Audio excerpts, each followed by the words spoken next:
Good evening, folks. Welcome to In the Air tonight. And as you can see, I'm wearing a nice festive smoking jacket. And in the air tonight, we'll have some We Three Kings by Cornell and Diehl. I actually got a couple of comments from people asking me to review this one. But I had to wait until my mother-in-law left town. She's been in town for the past week, and if I smoked this inside the house while she was here, I'd never hear the end of it. You may or may not be able to sympathize with that. But I got one of these smoking jackets off of eBay. If you're like me, you've browsed eBay for smoking jackets and found a whole bunch of Chinese smoking jackets for like $70. I pulled the trigger and I got one. It's not bad. I thought it was going to be terrible material, terrible quality, but it feels like it's pretty good. Tailored to my size. So it was a nice little gift to treat myself with. And yeah, I like it. No regrets. Okay, so We Three Kings, I think, has been around for about a decade now. And I'm pretty sure that's the last time I tried it. I want to say 2015 was when this came out. So I smoked it in 2015 and I didn't find it all that interesting, gonna be completely honest. But a lot of people love this around Christmas time, and I figured, my palate's changed a lot. I'm more open to aromatics and things like that now than I was when I first started smoking. Back at that time period, 2015, 2016, I was smoking a lot of English blends. So this really didn't appeal to me. Virginia base, I think equal parts red and bright Virginias. A little bit of like an allspice cinnamony topping to it, maybe some vanilla. I'm sure it says it on the back here. Let me just read the tin. Inspired by the first widely popular Christmas carol, written in the U.S. in 1857, We Three Kings alludes to the Magi who traveled to the Nativity bearing exotic spices and treasures. Delivering rich black Cavendish with equal measures of matured red and bright Virginias and specially sourced Catarini Turkish leaf, this magical holiday mixture delights with a rich, natural tobacco profile enhanced by notes of allspice, cinnamon, and vanilla. For some reason, I forgot that this had any Turkish in it. That's kind of interesting. Let's crack the tin. Give it a whiff. Ooh, a lot of people consider this to be a light aromatic, but on the nose, that is pretty strong. Yeah, lots of vanilla. I almost smell a little bit of like a cocoa bean or a coffee, even though that's not one of the things that's listed.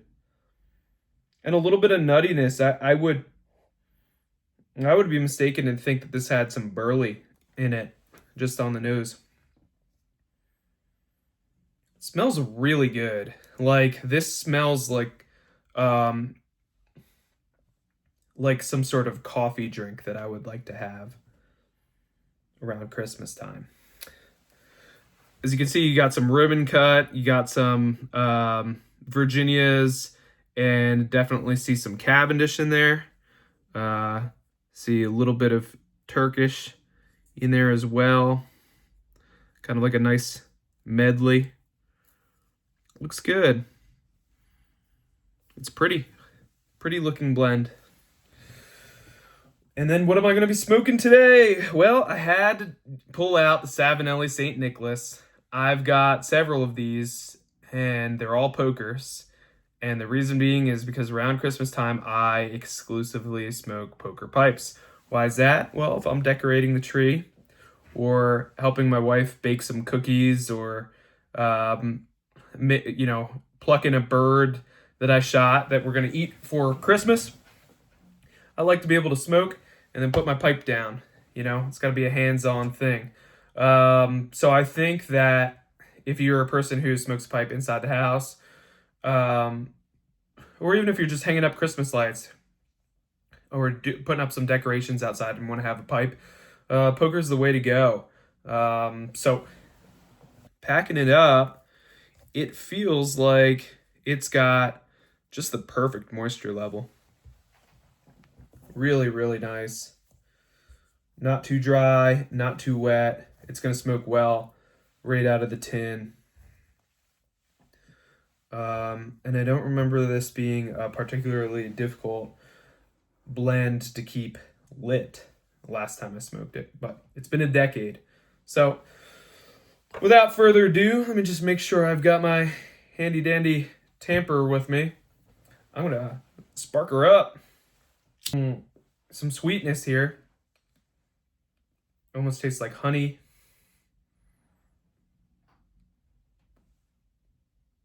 And on the retrohale, I get cinnamon and bready Virginias.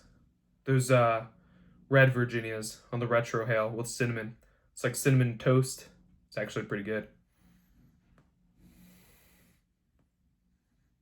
And then ever since I retrohaled, now I'm tasting like cinnamon toast crunch.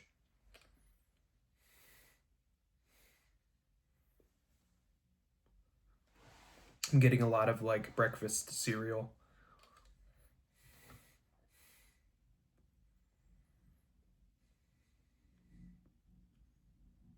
Mm. I suppose I kind of like this actually.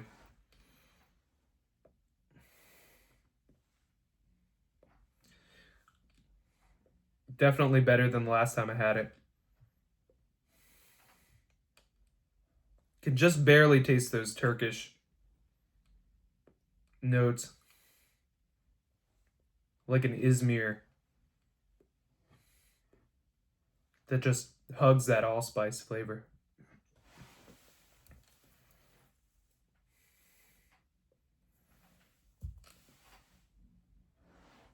And some vanilla extract.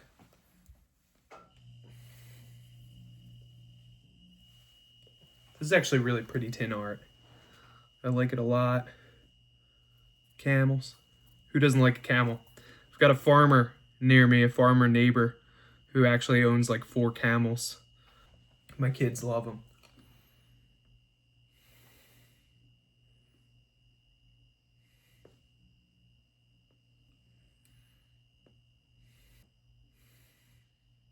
I don't detect any tongue bite.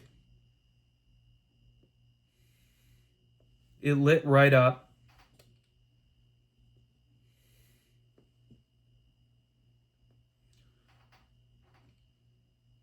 The base tobaccos are good enough that if that topping ever goes away, which I'll have to smoke my way through this bowl to find out,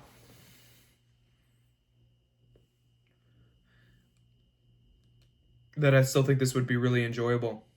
Just to blend on its own without any of the topping. Fun. I like this one. I'll be smoking this upstairs. I'm sure my wife won't mind too much. Hmm. Taste some of those bright Virginias now.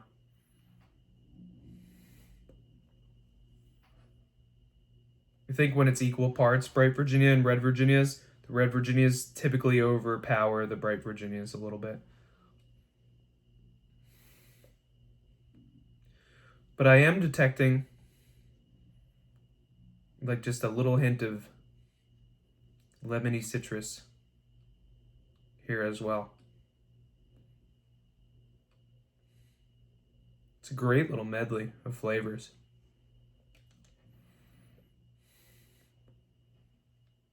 I can see why people like this so much. I think this will have to start, this will be one of my Christmas traditions now. I'm not sure why I didn't like this before. I find it to be just absolutely lovely now. Maybe it's changed in the past 10 years in some way. I seem to remember it not being so aromatic-y the first time I tried it. Maybe they messed around with the recipe a little bit, made the topping a little bit stronger. It's very strong now.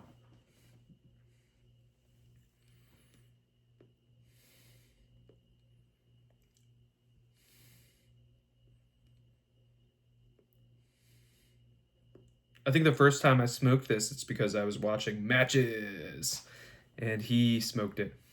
I can't remember if he enjoyed it or not, but I think he thought it was a really strong aromatic, and then when I smoked it, I was surprised because I found it to be the opposite.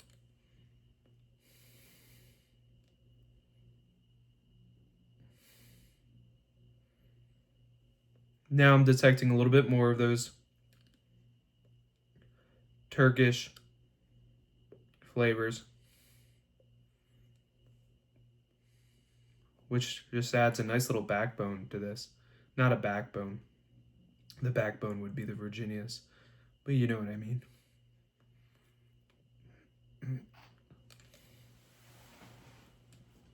Philosophy of use. Gotta be Christmas time. Gotta be decorating the tree, putting up your lights. If you're gutsy enough to get up on a ladder while smoking a pipe, if you could do that, you're a more impressive pipe smoker than I am. And put your lights up at the same time. Also, baking cookies. For me, my problem is I stalk my wife like a mountain lion when she's baking cookies. And as soon as they come out of the oven, she likes to put them on the granite countertop where they cool off, just on the granite. And I come in there and pounce on them, start eating them while they're hot, right off of the granite countertop. And it drives her nuts because a lot of times she's baking cookies for, some sort of party or event that we're going to.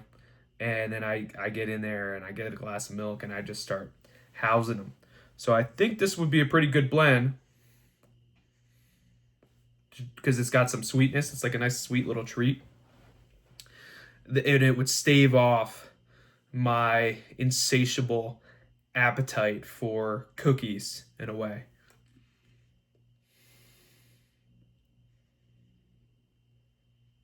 It does really taste like Cinnamon Toast Crunch to me.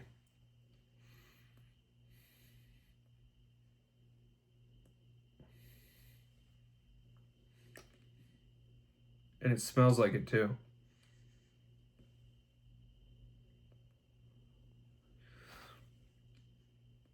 Anyway, let me smoke through this a little bit and I'll get back to you. And we're back. I smoked this bowl down a little bit more.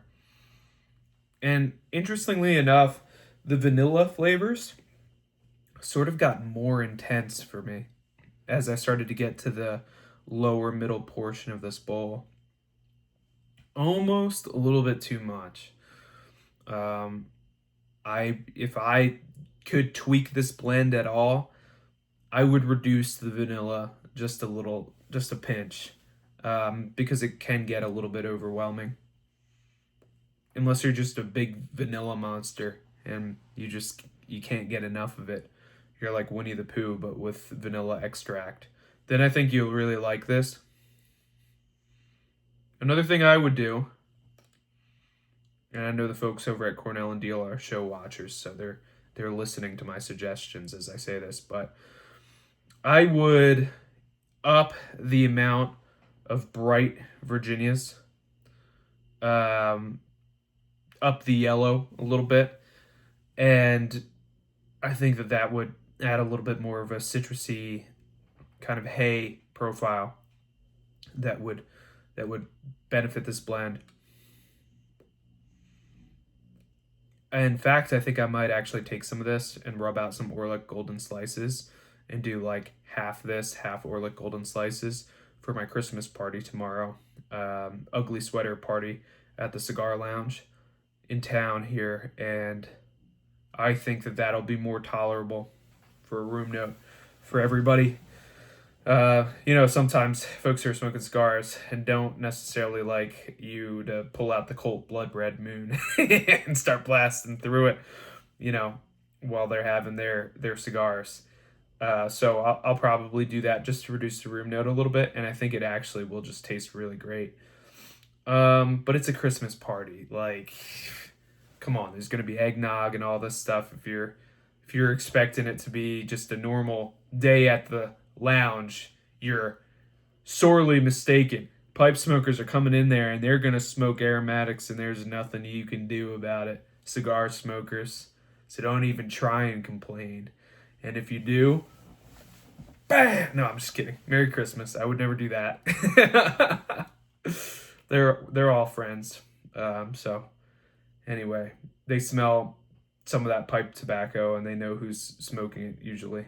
Well, folks, have a very Merry Christmas and a Happy New Year. Really optimistic about 2026. Got some twins that'll be born in January. It's going to be a busy, busy year. It's going to be a bumpy ride, but super excited. And please pray for me and my family. We'll need it. And I'll pray for you as well. And may all the saints and angels in heaven pray for you as well. And may God bless you. Merry Christmas, guys. Cheers.